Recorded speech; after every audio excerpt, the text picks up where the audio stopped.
Le loup qui ne voulait plus marcher. Un soir, Lou rentra chez lui épuisé d'avoir joué dans la forêt. Il avait les pieds gonflés et les jambes en papier mâché. « Je ne marcherai plus jamais, dit-il à ses amis. C'est bien trop fatigant. » Ses amis le regardèrent en pouffant. Ce loup, il était trop marrant. En janvier, Lou s'acheta un vélo tout-terrain. Quel bonheur de pédaler museau au vent sur les chemins et dans les champs. Quand la roue de son vélo creva, Lou fut bien ennuyé. Il ne savait pas comment la réparer. De toute façon, du vélo j'en ai assez, décida-t-il. En février, Lou partit au sport d'hiver avec ses amis. À peine arrivé, il chaussa sa paire de skis dernier cri et s'élança sur les pistes. « Moins vite !» lui criait Alfred. Trop tard. Au détour d'un chemin, Lou s'écrasa sur un grand pin. Fini la rigolade. Il avait une patte cassée et le museau en marmelade. En mars, Lou loua une jolie petite automobile et il alla rendre visite à sa vieille tante Agapante. Agapante trouva la voiture épatante et Lou dut la promener toute la journée. Quand il rentra chez lui, il avait mal aux fesses et les jambes toutes bloquées. « La voiture, plus jamais !» grogna-t-il. « C'est une calamité. » En avril, Lou emprunta à Gros Louis sa moto. Mais le casque sur ses oreilles et le blouson qui tenait chaud, pour lui, c'était trop.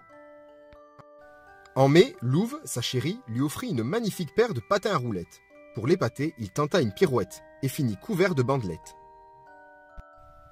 En juin, Lou trouva une paire de bottes de 7 lieues. Il les enfila. Le premier pas le mena de l'autre côté de la forêt.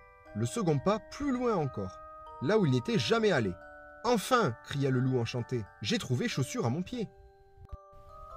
En criant, il réveilla 2 ogres qui se mirent à hurler. « C'est lui qui a volé les bottes! Attrapons-le pour le goûter !» Vite, Lou se déchaussa et disparut dans un terrier. En juillet, Lou s'acheta un billet de chemin de fer pour aller voir la mer.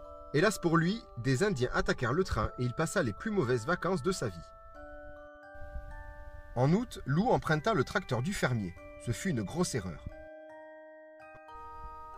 En septembre, Lou accepta de conduire le carrosse d'une princesse sans cocher. Bien mal lui en prit. Il faillit finir en bouillie quand le carrosse se changea en citrouille à minuit. En octobre, Lou fut invité au mariage de sa sœur Sarah Lou. Elle habitait au Canada à des milliers de kilomètres d'ici. « Enfin, je vais prendre l'avion !» fit Lou tout excité. À peine décollé, l'avion fut pris dans une tempête terrible. Il tanguait, plongeait, se redressait. Les passagers étaient secoués, comme des pommes dans un panier. Le voyage fut un enfer et jamais Lou n'oublia son baptême de l'air. En novembre, quand il fallut rentrer, le bateau lui sembla le moyen de locomotion rêvé. Tranquille, relaxant, voilà enfin ce qu'il lui fallait. Mais c'était sans compter le mal de mer.